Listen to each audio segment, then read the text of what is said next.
Ce que j'ai vraiment pu expérimenter ici, c'est cette imbrication des différentes branches de l'église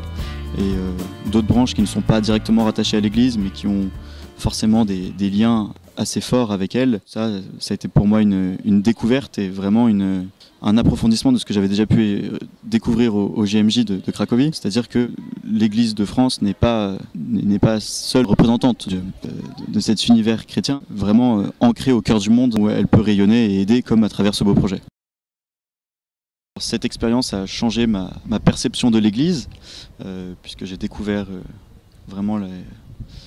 la chance et puis les disparités au sein de l'Église, avec par exemple les Coptes, qui diffèrent quand même pas mal de la tradition chrétienne latine à laquelle je suis habitué depuis toujours, mais qui est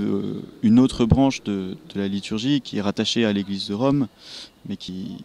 m'a permis vraiment d'expérimenter cette universalité de l'Église. De belles photos et puis de beaux témoignages, puis surtout une aventure humaine importante avec des liens que j'ai pu tisser, puis me faire des amis au sein de l'équipe, mais aussi parmi les contacts locaux et les personnes rencontrées sur place. Et tout cet ensemble va faire que je ne suis pas prêt d'oublier cette mission et je vais m'en souvenir pendant longtemps et essayer de donner envie à d'autres jeunes de partir en racontant mon expérience.